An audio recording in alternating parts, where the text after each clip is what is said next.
The morning of December 3, 1926, began with a faint, wintry light creeping through the thick curtains of Agatha Christie's home in Winterbrook House, a secluded property nestled in the Berkshire countryside.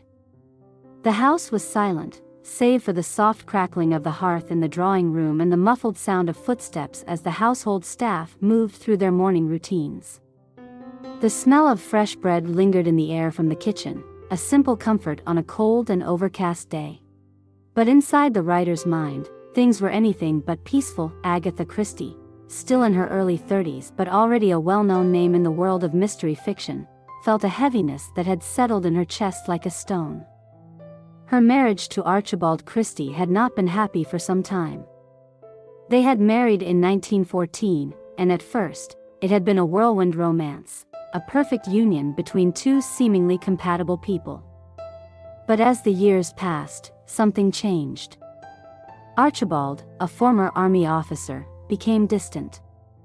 He was frequently away, his work in aviation taking him abroad, and his affections, which had once been all-consuming, turned cold. The real crack in their marriage came in the spring of 1926, when Archibald confessed to Agatha that he had fallen in love with another woman, a younger, more exciting woman named Nancy Neal. He told Agatha that he wanted a divorce. The words struck her like a slap to the face. She had been crushed. The betrayal seemed beyond repair. In the months that followed, she tried to keep up appearances for the sake of their daughter, Rosalind, but Agatha was unraveling inside. Her world had been turned upside down. She had always been a woman of composure, of logic, qualities that served her well in her writing. Her mysteries were neat and tidy, her detectives clever and resolute.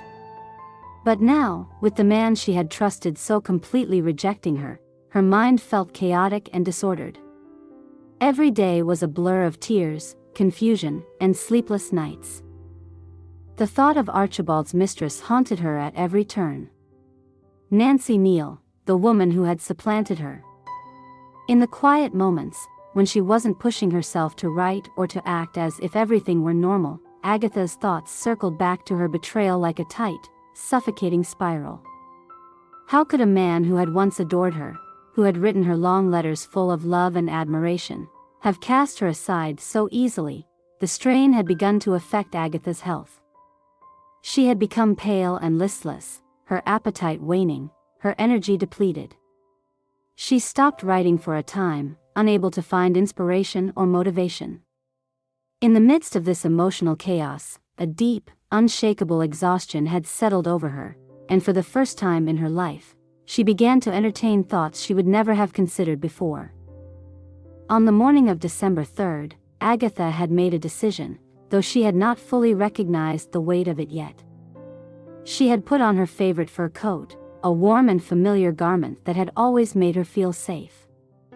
Its luxurious fabric brushed her skin as she buttoned it up, and she felt, for a fleeting moment, that perhaps this coat could protect her from the cold uncertainty gnawing at her from within. It was just after 8 in the morning when she left Winterbrook House.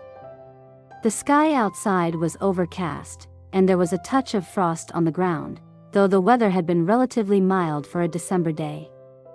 Agatha stepped out of the front door and into the driveway, where her car was already waiting. She gave a polite nod to the chauffeur, whose name was Reginald, as he opened the door for her. Reginald had driven for Agatha for some time now, but he had never seen her like this before. She was typically calm and composed, even in moments of stress, but today, there was something distant about her. She climbed into the back seat without a word, and Reginald, though he had a sense that something was amiss, said nothing. The car began to roll down the long, winding driveway of Winterbrook House, the tires crunching against the gravel as they made their way toward the main road. Agatha's mind was far from the journey ahead. Her thoughts were fractured, tumbling over one another, and though she had never been one to speak of her feelings openly, there was a dark weight on her soul now that she couldn't shake. She had not yet fully understood what had come over her, but she felt it, this sense that something needed to happen, something that would remove her from the suffocating reality she had come to know. She had to leave. For a while.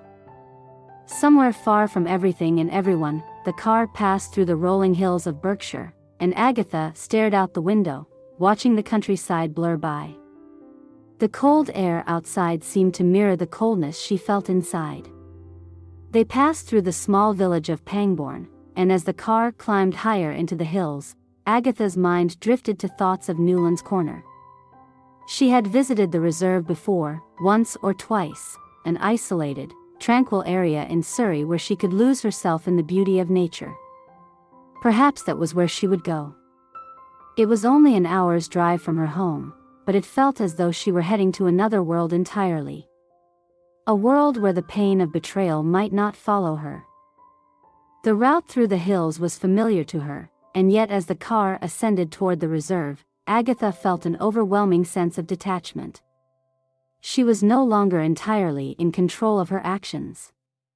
Something inside her seemed to be guiding her, but it wasn't entirely clear what that something was. By the time they reached Newlands Corner, the sun had risen higher, but the fog had not yet cleared from the valley below.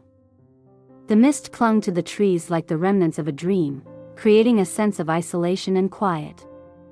Reginald stopped the car near the edge of the hill, just beyond the road sign marking the reserve.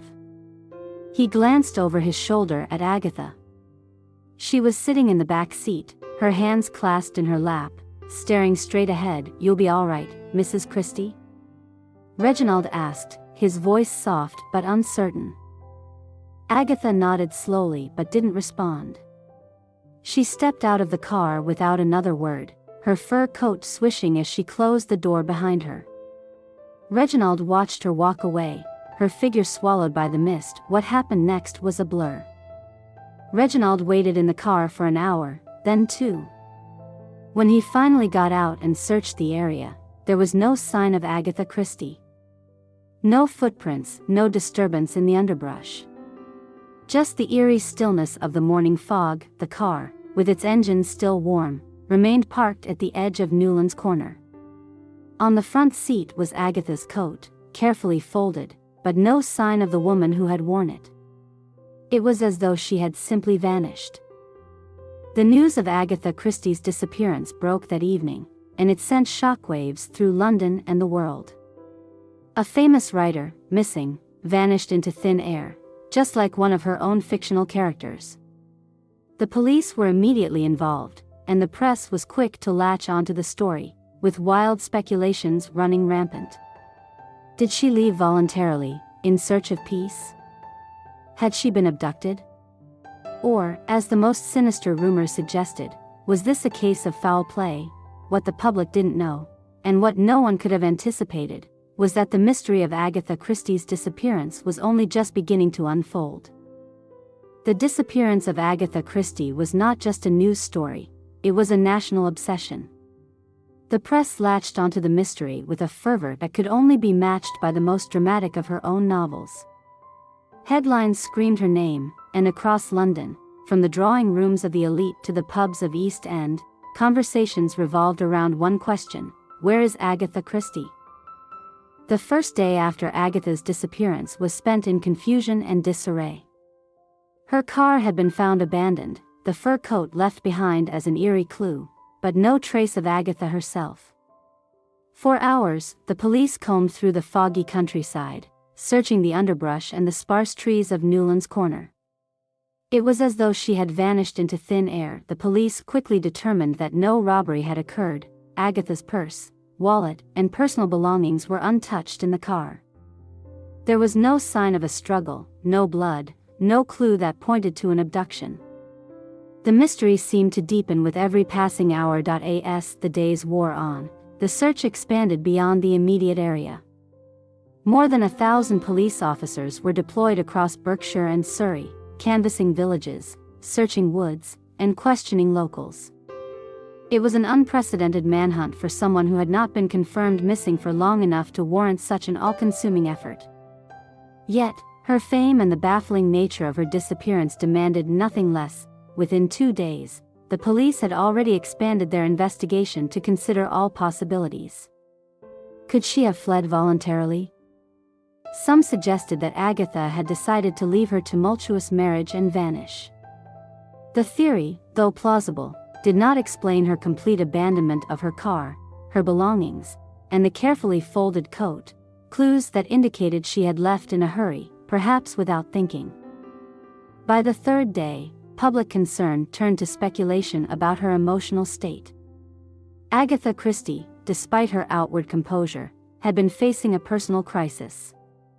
The dissolution of her marriage to Archibald Christie, her husband of over a decade, had been widely known. Archibald's affair with Nancy Neal had come to light several months earlier, and though Agatha had not spoken publicly about it, the public had sensed her distress.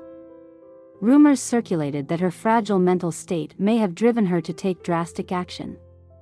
Suicide, many whispered, was a real possibility. The idea was reinforced by a statement made by one of Agatha's closest friends, a writer named Dorothy L. Sayers, who confided to the press that Agatha had been deeply depressed for some time. Still, no body had been found, no concrete evidence of foul play. By the fourth day, the search turned to the well-known figures of the literary world.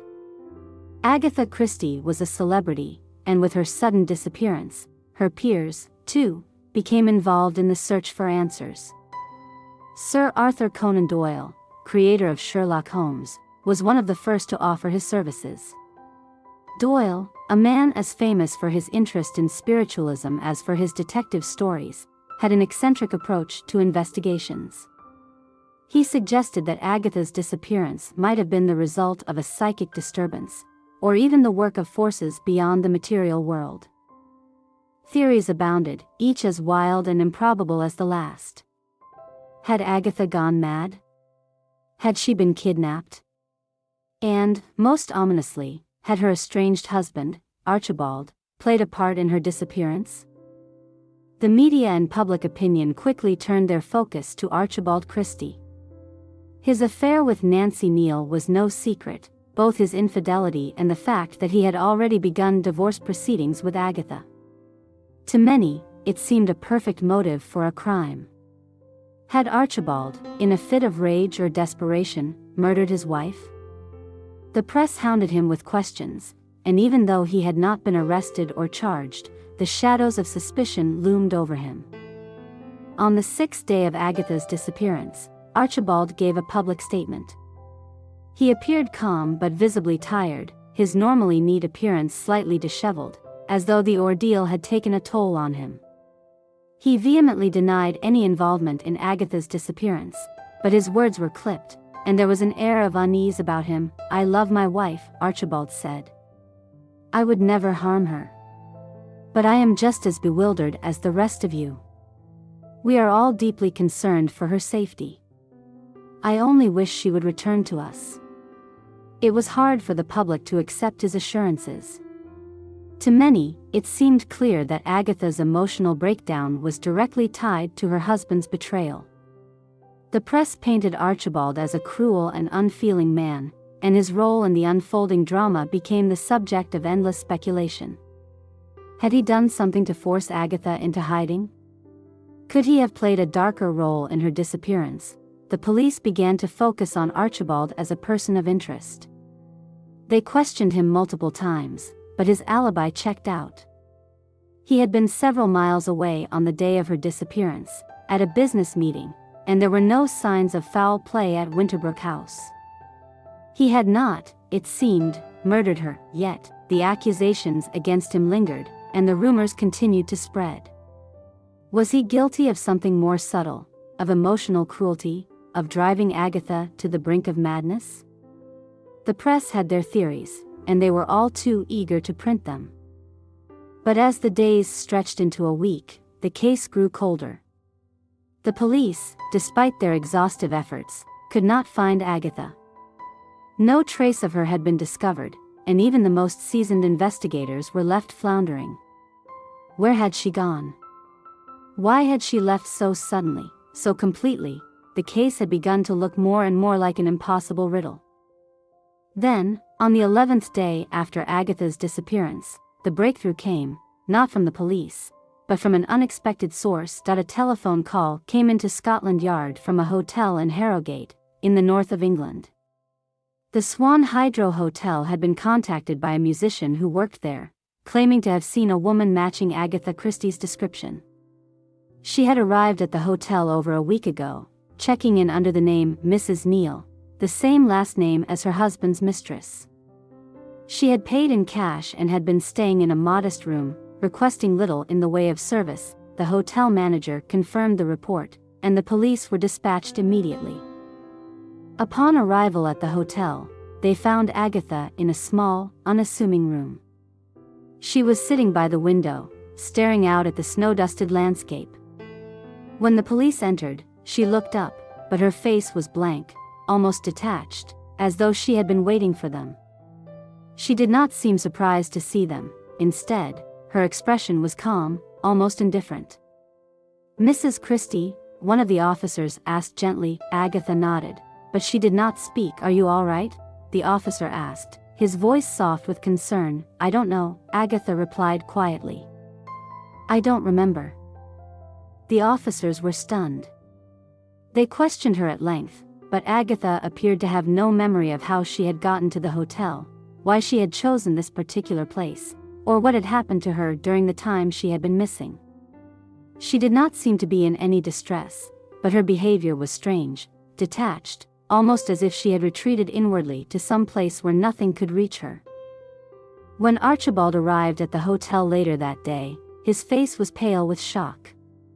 He entered Agatha's room, hesitated for a moment, and then approached her. He spoke her name gently. "Agatha. I've been looking for you. You're safe now. You're back." Agatha looked at him, but her eyes were cold, distant. "I don't remember how I got here," she said flatly. "I don't know why I'm here. And I don't know what you want from me." Archibald, who had been so desperate for her to return, now stood frozen, unable to speak. There were no tears, no embraces, just silence between them. The police, too, stood at a loss. What had happened to Agatha Christie during those 11 days? Why had she vanished? And why did she now seem so far removed from the woman she once was? The answers, it seemed, were still just out of reach, and the search for those answers was only just beginning. The police and the public had been left in a whirlwind of unanswered questions for nearly 2 weeks. But the moment Agatha Christie was found at the Swan Hydro Hotel in Harrogate, it was as if the world had held its breath and let out a collective sigh of relief. She was alive, and yet, she was different. A sense of finality hung in the air, but the mystery of her disappearance remained as elusive as ever. The weeks following her return were filled with press conferences, interviews, and speculation.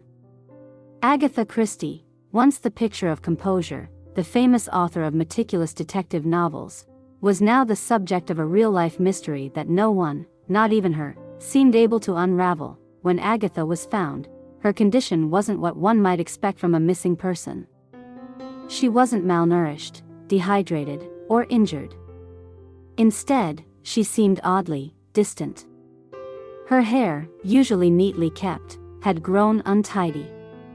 She was pale, her face marked with a subtle sadness, and her eyes, those sharp eyes that had once captured the intricacies of human nature with the precision of a detective, were now filled with a quiet vacancy. In the days that followed, Agatha refused to speak to the press. She declined to answer most questions, preferring silence over explanation.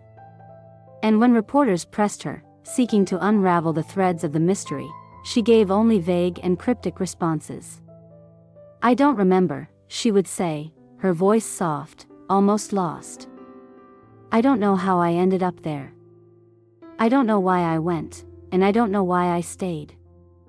Her husband, Archibald, did what he could to protect her from the public eye, but his own reputation had taken a beating. The press had been quick to paint him as a potential murderer, or at the very least, an unfaithful spouse who had driven his wife to the edge. Though he was cleared of any wrongdoing, the damage to his marriage, and to his public image, was irreparable. Agatha, for her part, seemed untouched by the world around her. She was neither angry with him nor remorseful. She was simply detached. The press latched onto a new theory, that Agatha had suffered a nervous breakdown, brought on by the pressures of her failed marriage. Some suggested that the weight of her husband's betrayal, combined with the immense stress of fame, had caused her mind to fracture, and her disappearance was a subconscious retreat from it all. The idea that she had run away from her life, and from Archibald, was a popular one. But there was another theory that emerged, one that spoke to Agatha's own understanding of the world. In her novels, her characters often suffered from psychological wounds, grief, betrayal, guilt. Many had suggested that Agatha's own struggles with her marriage and personal life had somehow manifested in the very thing she had spent years creating in her fiction, a plot twist of her own. In the weeks following her return, some began to wonder if Agatha had staged her disappearance to force her husband's hand, to leave him in torment and confusion, just as she had suffered in silence for so long. The most significant moment in the investigation came when Agatha finally agreed to speak to a small group of officers and a select few of her closest confidants. Sir Arthur Conan Doyle, whom she had known for years and admired, was among those who had offered his assistance during the search, and he, along with Dorothy L. Sayers, had urged Agatha to confront the events that had led to her disappearance. Doyle's approach was filled with an air of mysticism. He wanted to explore whether Agatha's disappearance had been the result of some form of psychic disturbance. Sayers, on the other hand, took a more rational approach, focused on the emotional and psychological ramifications of Agatha's state of mind. That it was in this small, intimate gathering that Agatha began to speak, though in a way that did little to clarify anything. She described the days leading up to her disappearance in an almost detached, dreamlike manner, as though recounting events that were no longer connected to her. "I remember, walking out of the house," she began, her voice quiet but steady. "The world felt heavy. I didn't know where I was going. But I knew I needed to get away, to disappear. I don't know why, but I felt I had to do it." She paused, her eyes scanning the room, as if she were searching for something she couldn't quite find. "It was as though my life had become too much for me. The world I had built, my marriage, my identity, my work, felt like a cage. I couldn't breathe. And so, I left. I drove. I don't remember where, but I ended up at Newlands Corner." Her fingers curled into the armrest of the chair, and for a moment, she seemed lost in thought. "I thought I might just sit there and think, but I didn't think. I just was. And then I left again. Everything after that is a blur.